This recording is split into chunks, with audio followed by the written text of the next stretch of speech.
This is Lee Ridley. I was lucky enough to achieve 2 promotions with Scunthorpe United, but nothing compares to the joy I experience when listening to the Iron Hour podcast. Just a heads up, this podcast contains strong language.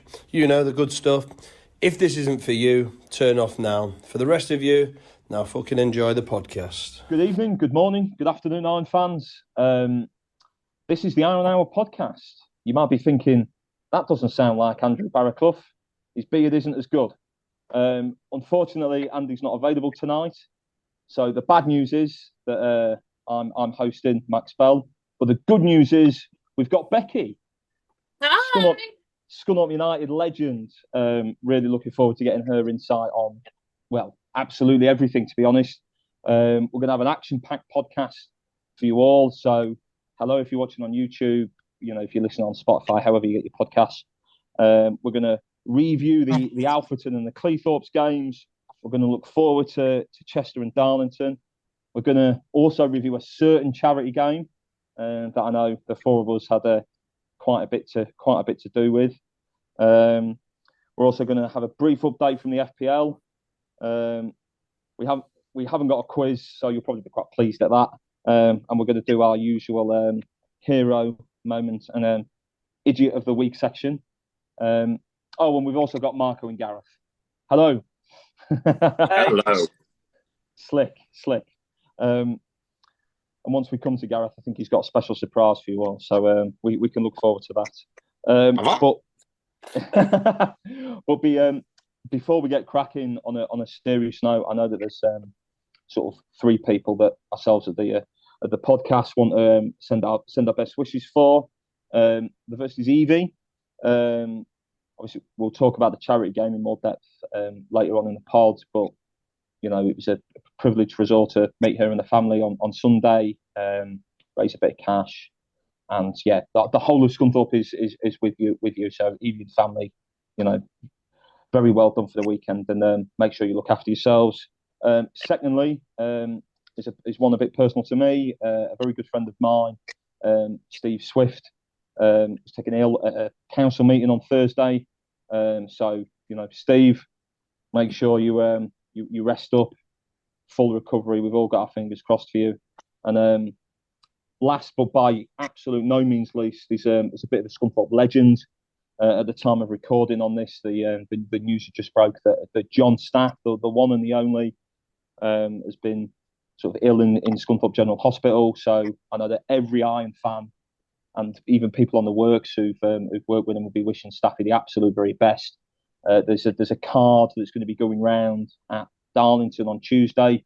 So if you happen to be there and you want to sign it with a few well wishes, I know that Staffy will appreciate it. And John, I hope you make a full recovery. We're going to miss you in Glanny Park, and let's hope you can get back to selling some half-time raw chickens soon, because I know we'll all miss it. So that's the serious stuff out of the way, which brings us hopefully nicely onto the win against Alfreton on Saturday. Becky, since you're the newbie, talk us through it. A bit like getting put in the deep end here. Alfreton, they're one of them teams that slow the game down, right down. I think our team like to be fast paced. We like to be very in the middle, and we just like to get it straight to the goal. And they slowed us to the point where I think we were struggling. We was playing their game. We was hoofing the ball every single time. Fitzsimmons was out of his goal again, which is a big problem for me after South Shields. I don't think the ref helped. I think Will Evans is very underrated. I've said this on Twitter all the time. And he came and saved the day, I guess. But he wasn't great. So, Gareth, obviously Becky said it wasn't great. In a way, did that maybe make the win a little bit sweeter? Because there's been a few, especially home games this season, where we've played fabulous football and maybe won the game very easily. But when the chips were down and it's a bit gritty and you're not thinking it's going our way, Will Evans popping up in the 94th, 95th minute, just magic. Yeah, no, you know what? I'd rather win games comfortably than be sat there thinking, what, we're going to get anything out of this. I want us to blow teams away. But no, on Saturday it wasn't great. Let's not beat around the bush. It was quite rubbish at times, And yeah, as Becky said, Alfreton slowed the game down. Lots of time wasting. He started in the first half. The goalkeeper taking all the time in the world to pick the ball up. He was in no rush to pick it up, which is his obligation. He doesn't have to pick it up. So yeah, it was just one of those games that I think they tired towards the end as well, and we capitalised on that. But yeah, Will Evans popping up, and it felt like a massive weight had been lifted as well. Just that relief when the goal went in. The fans, the management, just everybody involved. Really, it felt like a big weight lifted after the dross we've been seeing the past few weeks as well. So yeah, no, we needed it. We needed it for definite, and other results went our way as well. Yeah, and I don't care what anybody says. I think the pink background there you've got, for anybody who's watching this on YouTube, I think it's brilliant. I think it suits us. Claret and blue's boring. Pink's in. It is in, yeah. It is. I mean, Kendall's bedroom. The internet's a lot better. I've made sure no one's on the telephone dialing in, knocking me off. AOL. Now, for the youth who don't understand that problem, but those of us who were maybe in our 30s and up, now there's a problem we can all remember. Yeah. Marco, when the corner came in and Will Evans rose to the back post and it hits the roof of the net, what were your feelings at that moment? Are Scunny back? Oh, that's a tough one, but I don't know about being back because, like these two have said, performance-wise, it probably wasn't the greatest. But I feel on Saturday, football won, if that makes sense. Because, my God, I get why they play like that. Like Becky said, but one of them teams, they're not going to come and go toe-to-toe with us, let's be honest, because on paper, that's what we want. And we'd tear them apart without sounding big-headed. So they are going to come and settle that way. But it's not an easy watch. It really isn't. And it was getting so frustrating. And I'd be lying if I said there wasn't some profanities towards their keeper from me with that goal. But I was... it was coming. We were knocking on the door, which is what I feel like we've been doing the last few weeks against some of the so-called lesser teams. So I think Saturday was vital in a way where we haven't played well, but still got the 3 points, which is what we haven't been doing when we have been playing well. So now I think a lot more teams are going to come like that and play that way, which we have been doing. And now we've got that confidence to know, like, we can get that result, even if it's by hook or by crook. We can win. I think the problem is, sorry, Max. I think the problem is our players especially expect to play this beautiful game. When we're in the National League North, there's a reason why all these teams play nitty-gritty. Alfreton are a very nitty-gritty, get-your-feet-in kind of team. And we started to do that towards the end of the game. And that's where we seen the product happen. And that's when they started tiring. When we was trying to play the game like you will in League 2 and League 1, it's not going to work down there. Yeah, when I saw Joe McDonagh starting up front for them, I knew exactly what were coming. Yeah. It's Route 1 to... I mean, we can't really talk with the form of our strikers at the moment, but he's not the most easy on the eye, is he? So you knew what the game was going to be. And I think as well, if we look at the league table, even after we beat them, Alfreton are sixth. They're in the playoffs, so they're clearly not a bad side. And I wonder as well if they were maybe a little bit burnt by the first game at their place, when even with 10 men, every time we went forward, we looked like scoring, and we're probably a little bit unlucky only to come away with 2-2.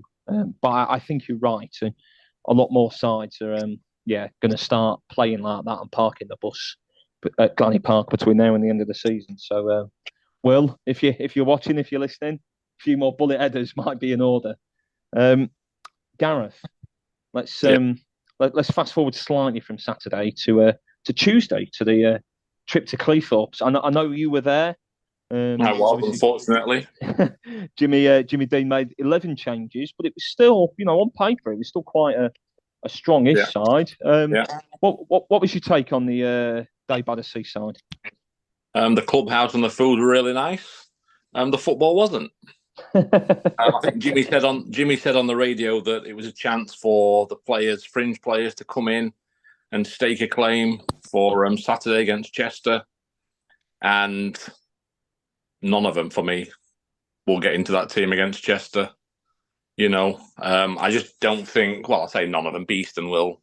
Semby Ferry should, but like UMB calling him out, he looked like me running on the charity game. He just, he looked like he was in quicksand the way he was running. Genuinely. You were quicker than Yumby. Don't sell yourself short, Gareth. Well, maybe, but I'm not starting Saturday, folks. But yeah, it was just, got to give credit to Cleethorpes as well. They did what they had to do. They got back into the game. It was a nice goal, actually, nicely worked. But the pitch didn't help either. The pitch was atrocious. Lots of bobbles. But yeah, it was a game that I thought we'd win a lot more easier than we did. And yeah, it wasn't great. We're in the final, but yeah, that's it really. There's nothing really to write home about, nothing to talk about. It was just one of them games that you'll quickly forget. Yeah. I think you're right. I thought Beeston played quite well, actually, under difficult circumstances. I know he's taken maybe a little bit of stick from Iron fans recently, but I think we've all had the debate: is he a winger? Is he a striker? Well, no, not really. He's a central midfielder. But I think you're right. We're probably going to expect a minimum of 9+ changes to the big one on Saturday. So Chester coming back to town. Marco, are you looking forward to it? What are your thoughts? Oh, I am looking forward to it, but as we've spoken previously on the podcast, we don't seem to like a crowd, which may be an issue on Saturday after seeing ticket sales, which is great for a club. Let's hope we can sort of break this hoodoo and let's get a result on Saturday. A win would be huge. I know we said we're not looking at Tamworth, but anybody who says they're not is a liar. To see them keep dropping points, just makes your eyes widen a little bit. You never know. Never say never. But yeah, a result on Saturday, no matter what Tamworth do, would be huge going into the back end of a season where we're playing a lot of teams. Well, I think I saw a stat the other day saying we're playing 12, over 12 games. We're all in the bottom half of the league, which is going to be huge. So it's a really good running we've got. Chester are probably the best team we're going to play till the end of the season now. Mm-hmm. So a result, I think, could really... I think a lot of it's momentum and the players believing in themselves that they can go out and win there on Saturday, no matter who's in the crowd. It's great to see Chester bringing a few because we haven't had that this year, barring Scarborough. And again, if we break that record, I think 6,300 is it? If we do that on Saturday, fair play. And I think it'd be justified for the people at the helm at the minute for us to do that because I think from what they've done, we owe that to them to get that record. So yeah, I'm not too hopeful, but you never know. So at time of recording, sort of Thursday evening, Scunny put out on Twitter that there was just 300 tickets available left on the Donny Road end. It's gone now, I think. The Brickcon stand behind the goal, so it's inevitably less than that. Becky, let's have a look. Let's have a little bit of a double prediction from you for the big game on Saturday. Oh, I'm really rubbish at these. Okay, well you can have two. So if you get one right, you've done really well. Firstly, will we beat the Crown? As Marco said, they're trying to chase the record. Oh, it's gone. So if anybody couldn't see that, Marco was showing on his phone the Scunthorpe United tickets website, and that the stand behind the goal, the Donny Ronan, was all grey, which theoretically means it might be a sellout. So massive congratulations to Iron fans if it is. So two questions, Becky. Yeah. Firstly, will they beat the record crowd for a regular season game in the National League North? And two, what's your score prediction? And then we'll go down to Gareth and Marco and get them to put their money on the line. I think we're gonna smash it. I think we're gonna get 6,350. Does that beat it? Yeah. That beats it. I mean, it goes above it. Yeah. But my predictions are always way off. So I think we're gonna win Mm. 3-1. Oh, bold. I like it. Gareth, if I'm not mistaken, I believe you were there at Chester for the reverse fixture I was. when they beat us 2-0. I was, yeah. So my follow-up questions to that would be, what lessons do you think we have to learn to get a better result? And go on, give us a score prediction. What lessons do we have to learn? Just to play better. Because we didn't play great that game either, in all fairness. I think they took it to us, Chester. They played really well in that game, actually. It didn't help that Elliot went off injured early doors as well. I think it was Elliot, wasn't it? We had a goal disallowed. Ref one went off injured. Yeah. Chester fan had to run the line. Yeah. That was the game. But yeah, no, I just think, if we can play as we play, as we know we can play, and like Marco said, we've got a big crowd. We don't normally do well in front of a big crowd. Then if the players can, perform to the best of their abilities, then we should win the game. But I'm going to say we're going to lose 1-0. Oh, no. Okay. Just because of the crowd, there's no pressure on the game as such, but I just think it'll get to the players, that big crowd. And if there's a mistake anywhere on the pitch, the crowd are going to let them know. Do you not think they'll lap up last week's victory though? That was wild. That was great. Well, it was, and like I said, it was a weight lifted. But I just think it's a pressure environment that Saturday's going to be, because it's going to be a big crowd, And I keep saying it, we don't perform in front of big crowds. We really don't. Iron Army, negative Nelly. Yeah, I am. I'm just. We're going to lose 1-0. Okay, our Italian stallion, Marco. How do you follow up predictions that Chester were going to do the double overs? Because I think you were right earlier. They are the best side we've still got to play. So I want Tom Pugh handcuffed to White House for starters. White House. White House. No, to White House, because I think he's nearly hit double figures this season for them. And I remember the game at their place, he played really well. Well, we all did actually. Chester actually played quite well. But I'm going to go by a law of averages, and I think I've said this every prediction that we're going to run through a team. If I keep going, one's got to come in. That's not how it works. Yeah, we're going to break this crowd nonsense. It's gone 3-0 Iron. I don't think we'll break the crowd either. Oh, okay, that's interesting. Do you think they'll get close? I think they'll get close, but I don't think they'll do it. I hope I'm wrong. I'd love them to do it, but I don't think we will. Can we kick Gareth? just down to previous games.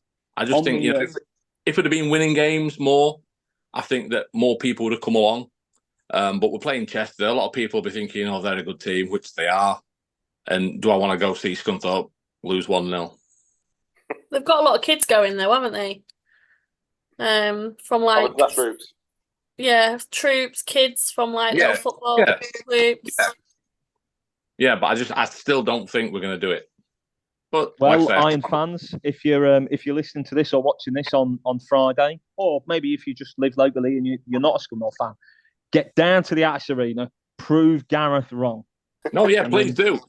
Yeah, go down if you've never been before. It's a great day to go down for, community until day. Football.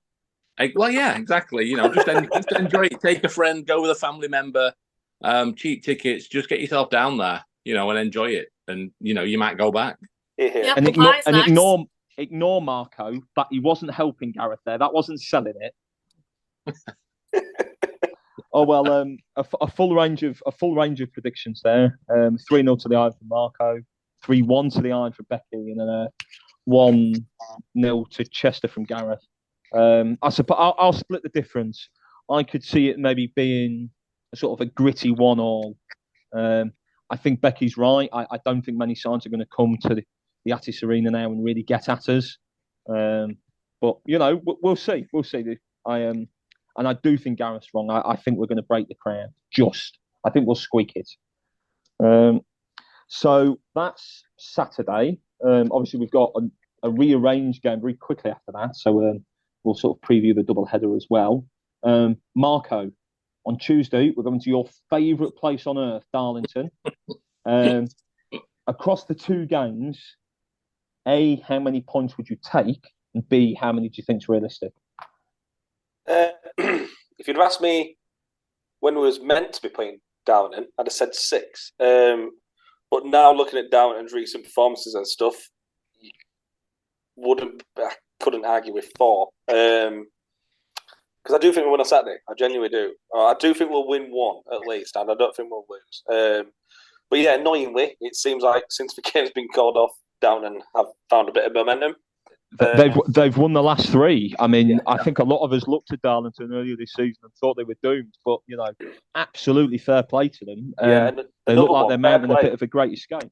Yeah, because I saw on their Twitter that they are like 100% fan-led club, and they had a huge sort of collection to fund transfers and stuff coming into the club. So for them to stay up and for that to be working, fair play, yeah, because like Max said, then they did look doomed. Not quite Bishop Stortford doomed, but they did look like was in a bit of trouble.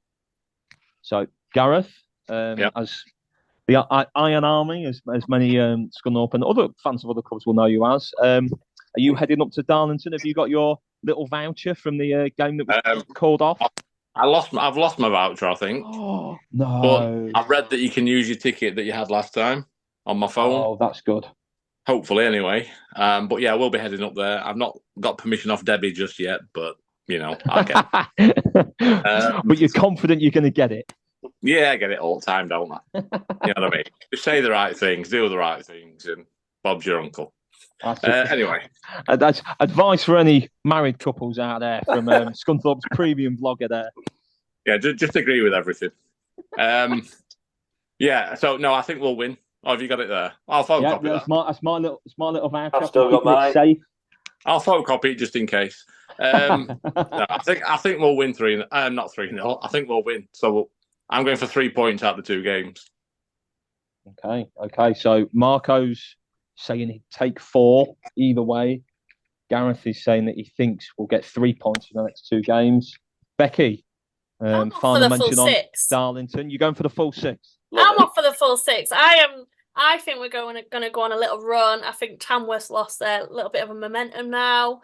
I think the players can see the finish line and they've got something to perform for their next club if they leave. So I think they're going to give it all, and I think I'm going to go for 6. Rallying call to the Iron players there for Becky. Excellent work.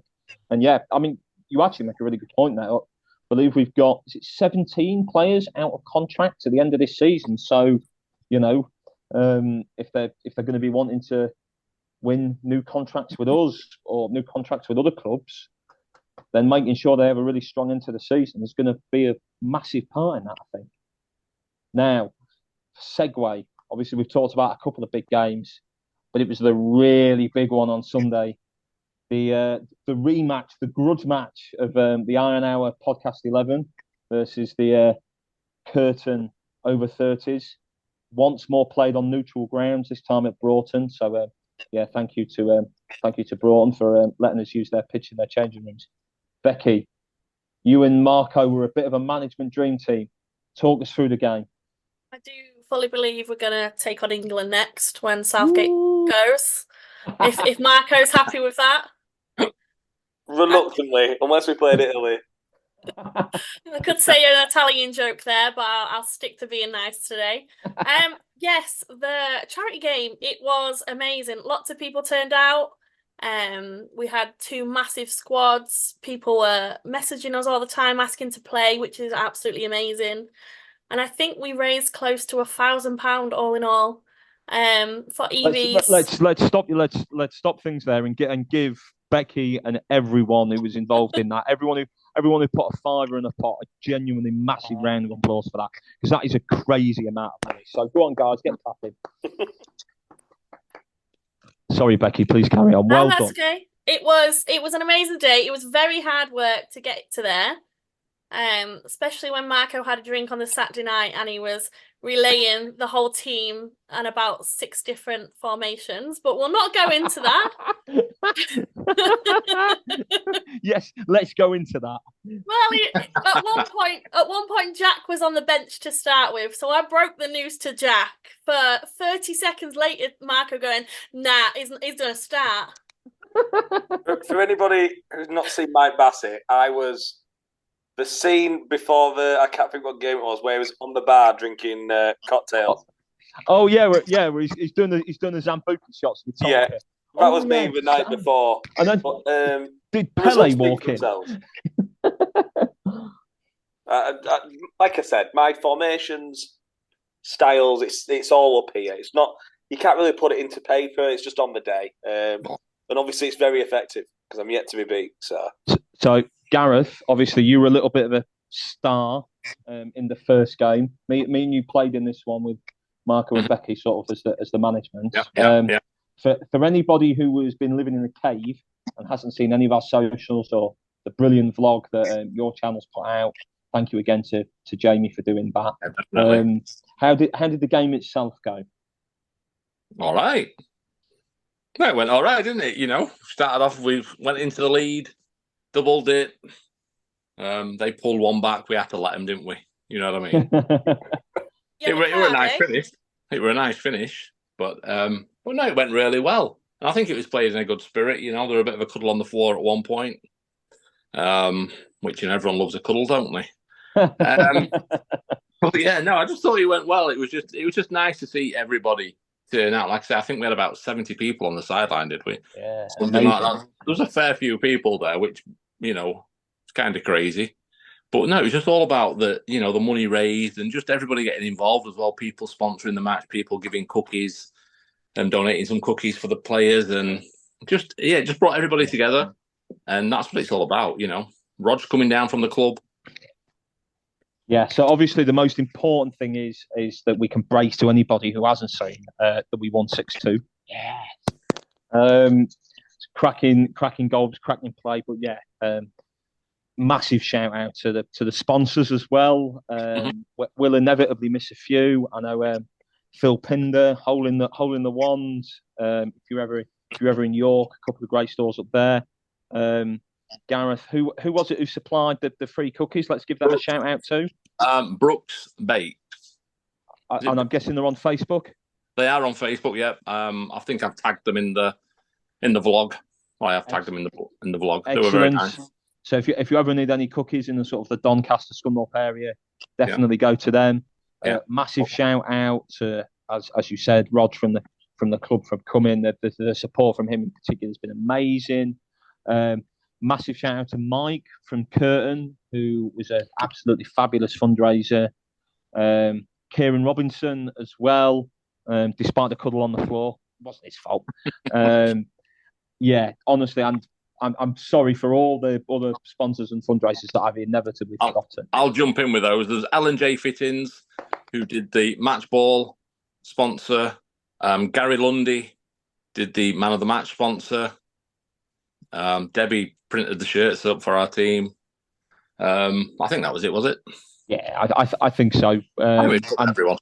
Yeah, and if anybody feels forgotten, give us a shout and we'll give you a shout out on the socials. Just raising money for an absolutely amazing cause.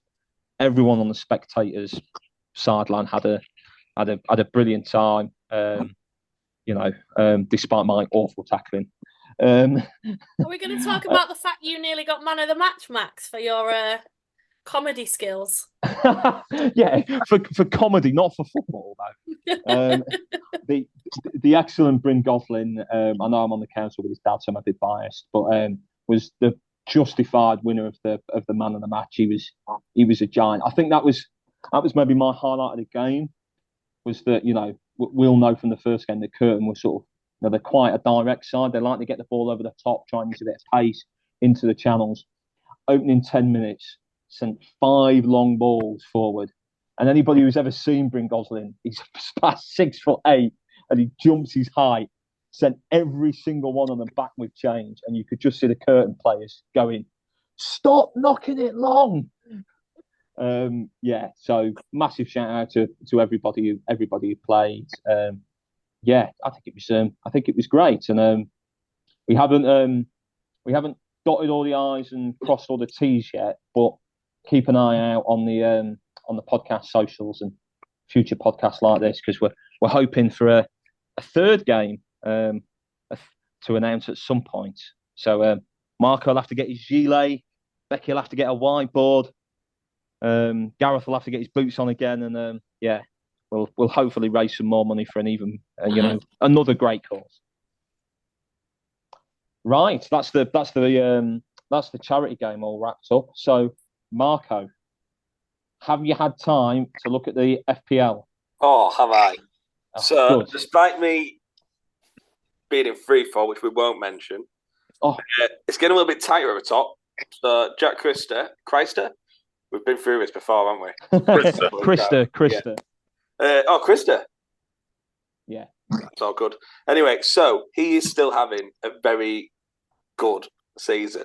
Last week, a lot of people in the league went for their triple captain of Haaland, which didn't really pay off. So it's sort of leveled everything out now. But yeah, we've still got Jack at the top, but closely behind, only 22 points behind, is Martin. I'm going to say Dewick, yeah. So at the top now, it's all to play for because the top of the pack have chased him down. But yeah, obviously the bottom hasn't changed.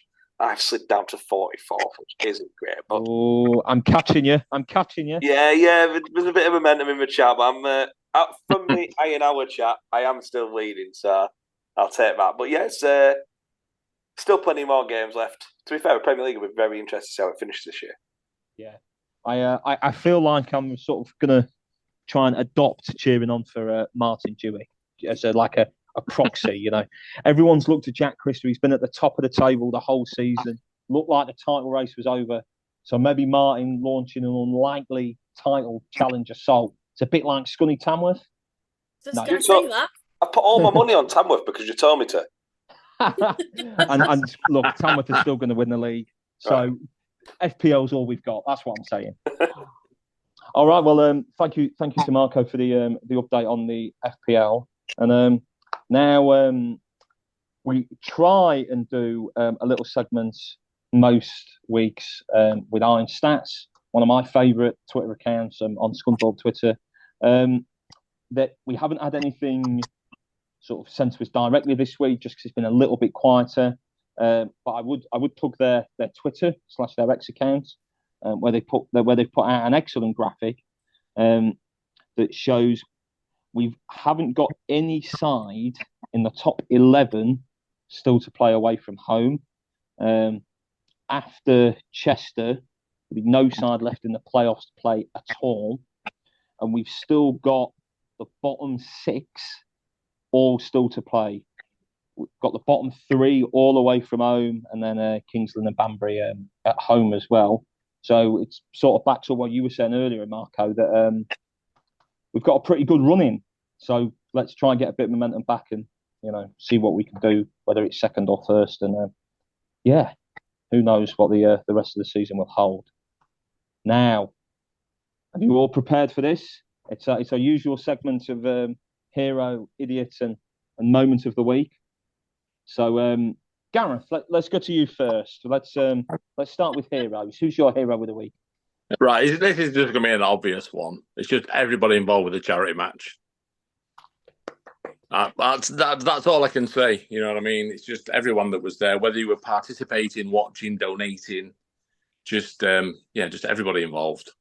So yeah, next. Well done. That's a very strong start. Now, Becky, as somebody who was involved in that charity game, how can you top that? I can top it because I've put for everyone who worked at the charity game, but especially for the woman behind Iron Army, Debbie. She always comes up trumps with all the T-shirts or anything we ask her to make, and the T-shirts she gives us time and time again are sensational. So that's how I trump it. Debbie's not winning that. Well, let's see what Marco goes, because I feel like Debbie's throwing a little bit of a spanner in the works there. There's a theme here, isn't there? But I am going to continue it. And again, it is about the charity game. I'm going to be specific. For me, it's Rog.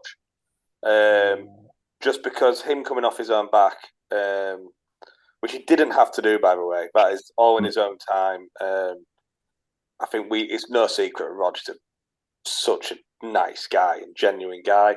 For him to come down, make that effort, obviously donate a large sum of money, for me, just makes me have a little bit more faith in humanity. But yeah, Rog for me.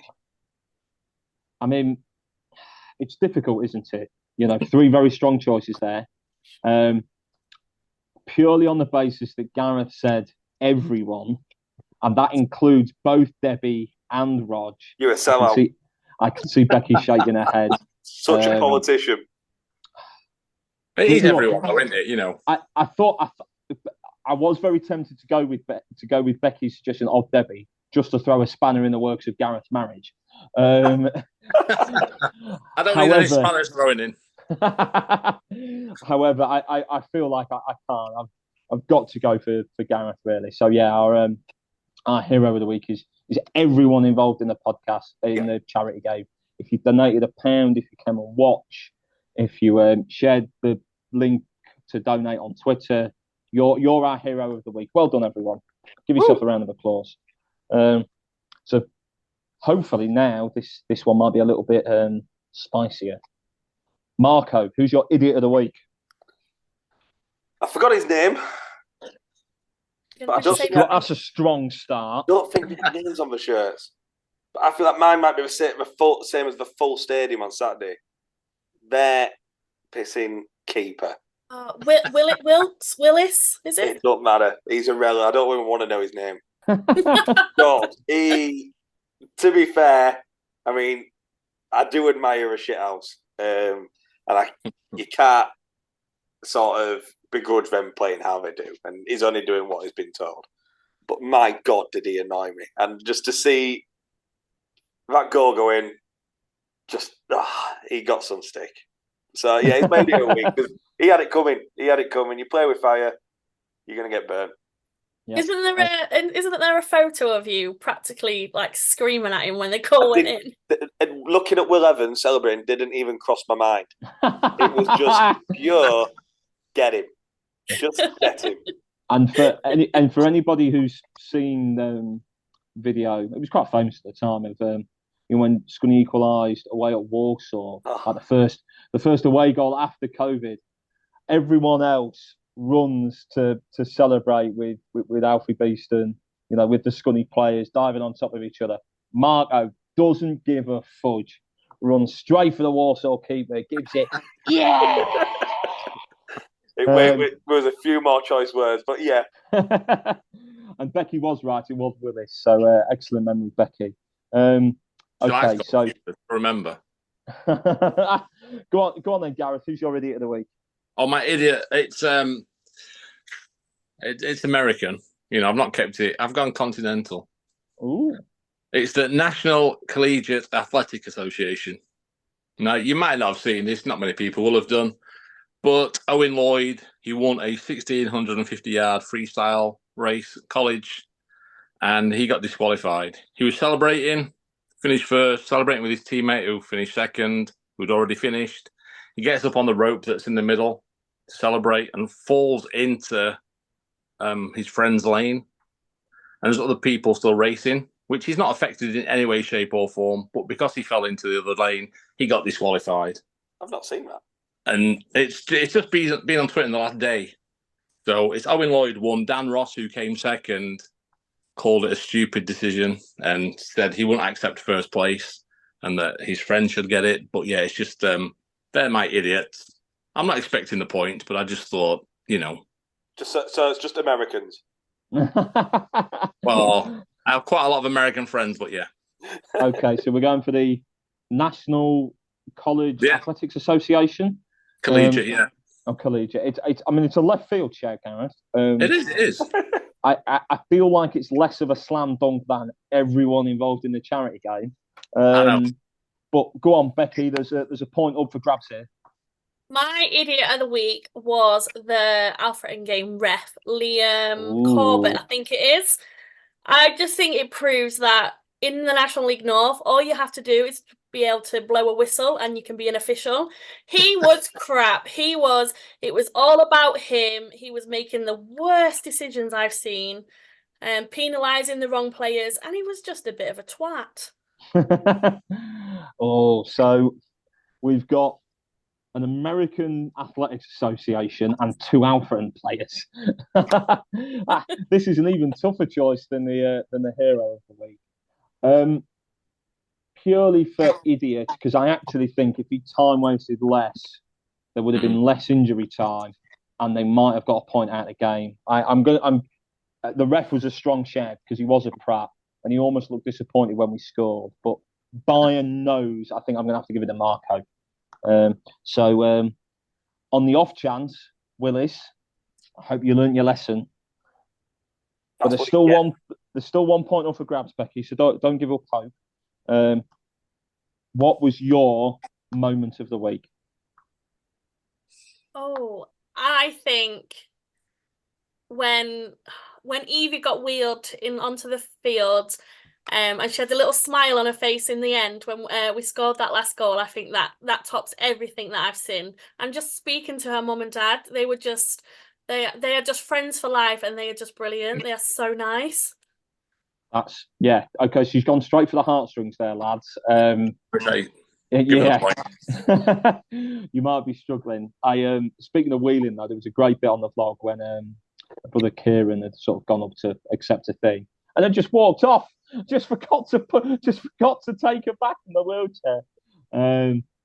Marco, follow child in wheelchair having fun. How can I? It's very hard, but obviously Becky's won. But the moment of euphoria and thank the Lord was Will Evans.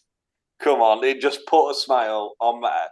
That was partly to do why I was a couple of beers deep on Saturday evening. It was just such a good feeling, and one that we've not had for a little while. I know we don't score many late winners. So although it's not going to win, that was my moment of the week. Obviously, seeing Evie was amazing. But yeah, there's got to be some competition. So Gareth, we've already had one from the charity game, and Will Evans's last minute header. What are you going to go for? What's your choice? Well, Max, I'm going to go for you. And your sizing down of the Curtin Lindsay player. Mark on the sideline, show him wide. Max just takes his shins out. That was my moment of the week, seeing you just foul that player after his lovely little turn and touch. And you just blew it all away for him. You know, he was through on goal. He just took his legs and made everyone smile. I'll be honest, I was expecting / fearing this. I'm just glad it wasn't idiot because, you know. No. I mean, in my defence, it was a really nice little flick from that lad. The legendary Scunthorpe fan and sort of Winterton legend, Doug Parker, or is it Chopper Bell, he called me. I've been called many things, but I'll have to admit that one. Luckily he was all right. And their lad, their number 3, did go on to score a really good goal. So maybe I didn't kick him hard enough. But I think what makes it worse is what Gareth caught me on camera saying, "Get your foot in, Max." I listened to you, Becky. What can I say? I didn't listen to Marco. I listened to you. And you can see Marco as well, giving it like the proper exaggerated Italian hand waving. No, what's he done? Just for the record, I fully encourage what Max did. That is very me. But this was a charity game, and I thought I'd best be politically correct. Just show him wide, just maybe jockey him. But Max went full 90s Italian defending, which I was a big fan of. Never mind 90s, it was Euro 2020 final Italian defending. Oh, God. Get the violin. And a little, Gareth was there, not me. I thought a funny moment from the game that I thought I really enjoyed, just for the pettiness of it, was when we won the coin toss before the game and changed ends. Really confused about that. It was so Mike Hickson was playing in goal, and he's turned around to me and gone, like we were just finishing a warm up. Max, if we win the toss, change ends, because he wanted to be downhill second half and deal with the sun. So right, I'll deal with that, because Mike was thinking it, but he was too polite to say it. So he was going, right, who do I know who's prepared to take my crazy idea and go public with it? So Barra, obviously not being here, was doing a coin toss because Kieran didn't fancy it. So I've gone to Barra. If you win the toss, change ends. And he does. And then as you can see the referee, Mikey, giving it the old switch around with his arm. And as we're crossing the halfway, and all you can hear is the curtain players going, "You effing knobs, why have you done that in a charity game?" But it was vindicated. We won. Moment of the week. Well done, Becky. 1 point for everyone. Yeah. As soon as you said about Evie being wheeled onto the pitch and enjoying it and time, and you tugged at our heartstrings. It wasn't just for the point. It was the whole family got involved, and even a dad played for us. And it was you could just see the relief off the face for a couple of hours. It was just being the normal family. There was no hospitals and no one looking at them. They was just having such fun. It was just ace. It was absolutely ace. So well done, everyone. That's a tie. So everyone got a point. Well done. It's like being at a school sports day. Everyone gets a trophy for taking part. Don't get me started. If Marco ever has kids, he's going to be shouting at the egg and spoon race. Go on, do him! I'm going to bring my own stickers. And I'll be giving everyone who didn't win will get a second, third, and if we come last, we'll get one that says last. Because we're a loser. Well, if you're not first, you're last. On that cheery note, everybody, if you're not first, you're last. So. Scunthorpe United, Jimmy Dean, if you're listening, if you're second, you're last. In the words of our Italian stallion, we won't be in a few games. 4 games. Well, that's the spirit. Thank you, everyone, for listening. It's been a blast. We're expecting Barra back soon. So if you've made it all the way through with me hosting, well done. Thank you for coming, Becky. You've been an absolute star. And yeah. Hopefully, see you all on Saturday as we A, beat Chester and B, beat the record. Up the iron. The iron.